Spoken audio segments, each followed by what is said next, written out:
Si alguien quiere saber cuál es mi patria, no la busque, no pregunte por ella. Sigue el rastro goteante por el mapa y su esfinge de patas imperfectas. No pregunte si viene del Rocío o si tiene espirales en las piedras o si tiene sabor ultramarino o si el clima le huele a primavera. No la busque ni alargue las filas. Un hijo del Caribe, precisamente antillano, producto primitivo de una ingenua criatura borinqueña y un obrero cubano, nacido justamente y pobremente en suelo quisqueyano. Yo soy un hijo del Caribe, como dice el poema. Mi padre era cubano, no necesariamente un obrero cubano, como dice el poema. Él era ingeniero mecánico del ingenio Cristóbal Colón. Y cuando bajaba de Macorís para ir al ingenio a través del hermoso río Iguamo, que entonces debe haber sido más hermoso, conoció a lo que describe el poema como una ingenua criatura borinqueña. Yo creo que la descripción es exacta, porque ella tendría entonces 19 años. Y las versiones que tuve, porque yo no la conocí, era de que era eso. Esa es una versión que yo tengo de la niñez y la imagen que arrastré toda mi vida y que busqué por el mundo incansablemente. Era ese, el de una ingenua criatura borinqueña. Él la conoció, se casaron, tuvieron 3 hijos. Ella murió de parto de la última. Me convertí en esa criatura infame que es un huérfano. Y de alguna manera eso se me reflejaba en la cara, porque la gente me trataba como huérfano. Nunca con conmiseración, sino con desprecio. Me gradué en la escuela primaria en 1925. Como nací en 1913, tenía 12 años, en un acto que se celebró en la Academia Antillana, y en el programa que yo conservo, milagrosamente, aparezco yo recitando un poema de Emilio Amorel, un poema patriótico que terminaba con la expresión dominicano libre. Aquel lejano Macorís parece un poco mitológico, un poco rodeado de los colores de la leyenda. Y ya va sumándose los años hasta verdaderamente entrar ya en el territorio de la leyenda. Era la población, por supuesto, más alegre que había en la República, y con un desarrollo económico extraordinario, con un espíritu de ostentación. Era una sociedad muy cerrada, con una élite muy orgullosa y poderosa. Yo entré a los 13 años a la escuela normal, salí el 14, vinieron las vacaciones, y a los 15 años yo estaba en el segundo teórico aquí en la capital. Y después de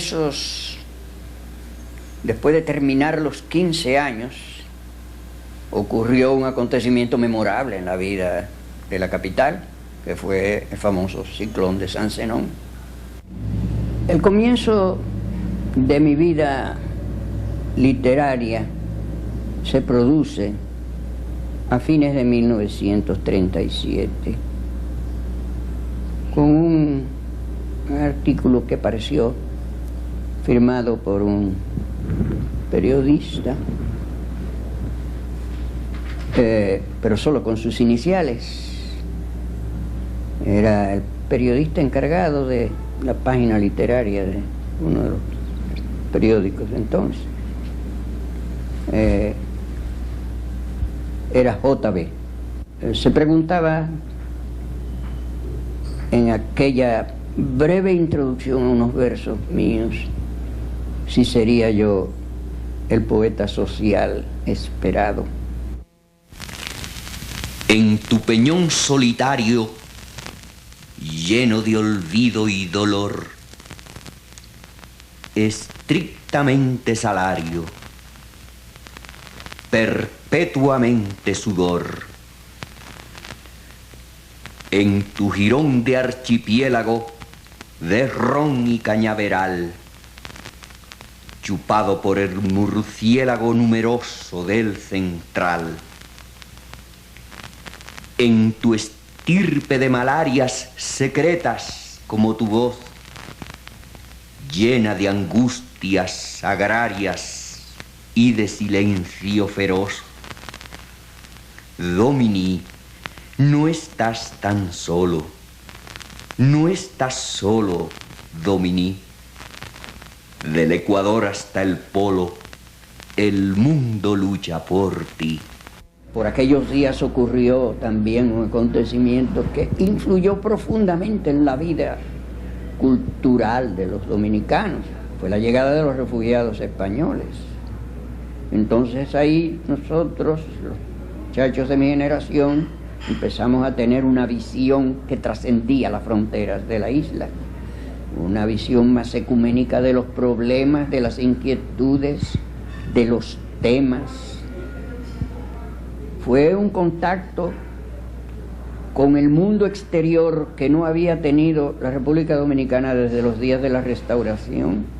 Hay un país en el mundo colocado en el mismo trayecto del sol, oriundo de la noche, colocado en un inverosímil archipiélago de azúcar y de alcohol,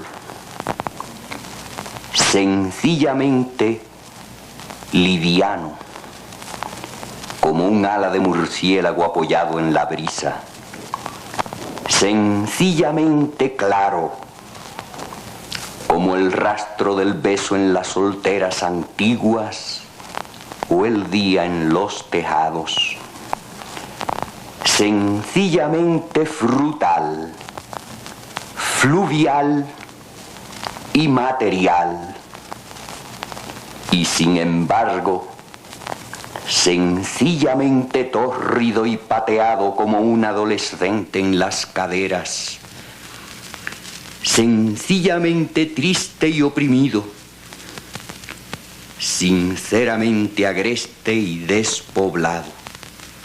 Yo escribí este poema en La Habana, en 1949. Hacía 2 años que yo había emigrado del país, en 1947. Y 2 años que había concluido la Guerra Mundial. Era un momento importantísimo en la historia de la humanidad, porque se pasaba de la primera mitad del siglo XX a la segunda mitad. Y se iban a producir entonces muchos cambios en todos los órdenes de la concepción del mundo en todos sus aspectos. Yo llegué a Cuba en un momento de profunda convulsión social, política, histórica. Lo que principalmente determina la elaboración de este poema, pienso yo, es lo que para mí fue una gran sorpresa al ver que mi país no era conocido, que mi país era ignorado, inclusive en naciones hermanas como Cuba, tan próximas, tan inmediatas, tan ligadas a la vida histórica de nuestro país. Entonces, a mí me impresionaba ese hecho y me obligaba como a gritar, a decir en voz alta, de alguna manera, en la esquina o donde fuera, que, bueno, que este país tenía un derecho a ocupar un lugar en el planeta. Ya no era posible decir que mi país era el que tenía las mujeres más bellas, y los ríos más caudalosos, y los pájaros más cantarinos, ni las flores más relucientes, ni que el mío era el mejor país del mundo. No era ese el momento para esas cosas que la literatura romántica puso en boga. Y eso condicionó lo que entonces llamábamos el mensaje del poema, la visión de mi país. O sea, la visión que tenía yo de mi país en 1949, o sea, la justa mitad del siglo. No es eso solamente. Faltan hombres para tanta tierra, es decir, faltan hombres que desnuden la virgen cordillera y la hagan madre después de unas canciones. Madre de la hortaliza, madre del pan, madre del lienzo y del techo, madre solícita y nocturna junto al lecho. Faltan hombres que arrodillen los árboles y entonces los alcen contra el sol y la distancia, contra las leyes de la gravedad, y les saquen reposo, rebeldía y claridad. Y hombres que se acuesten con la arcilla y la dejen parida de paredes. Yo nunca volví a aquel país amado. Cuando yo regresé, ya la ciudad no era la misma. Todo era ver lo nuevo. Y eso se desencadenó de manera tan precipitada que yo supongo que me encontraría más normal en algunos lugares del extranjero, por ejemplo en La Habana, o en cualquier ciudad del mundo, Nueva York, que en una ciudad que yo apenas conozco. Y cuando yo volví ahora al Ingenio Colón y vi los engranajes, la oleada evocadora era casi el aletazo de una ballena o la coz de una jirafa.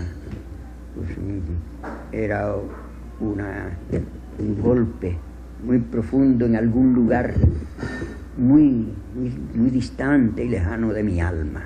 El regreso a mi país está caracterizado por el trabajo ensayístico, principalmente en el campo de la estética, por un lado, y en el campo de la investigación histórica, por otro.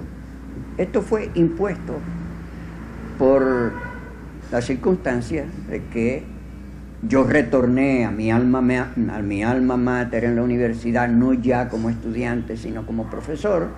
Eso constituyó la base material de mi vida, y entonces actuaba como profesor y como miembro de la familia de investigadores de la UAS.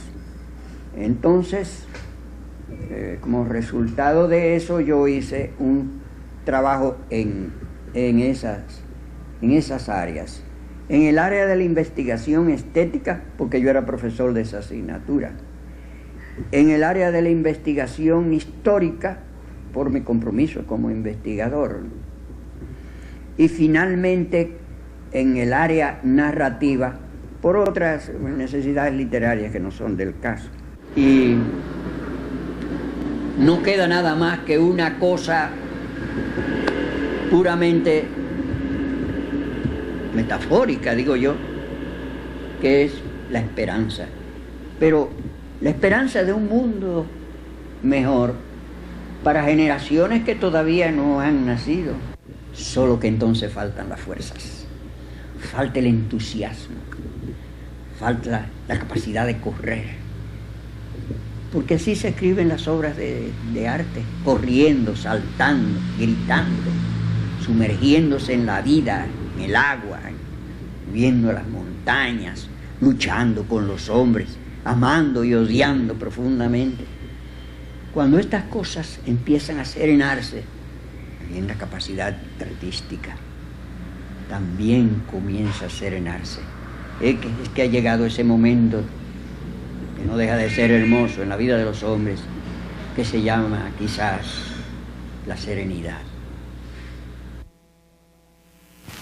Y esta es mi última palabra. Quiero oírla. Quiero verla en cada puerta de religión, donde una mano abierta solicita un milagro del estero. Quiero ver su amargura necesaria, donde el hombre y la res y el surco duermen y adelgazan los sueños en el germen de quietud que eterniza la plegaria, donde un ángel respira, donde arde una súplica pálida y secreta, y siguiendo el carril de la carreta, un boyero se extingue con la tarde. Después, no quiero más que paz, un nido de constructiva paz en cada palma. Y quizás, a propósito del alma, el enjambre de besos y el olvido.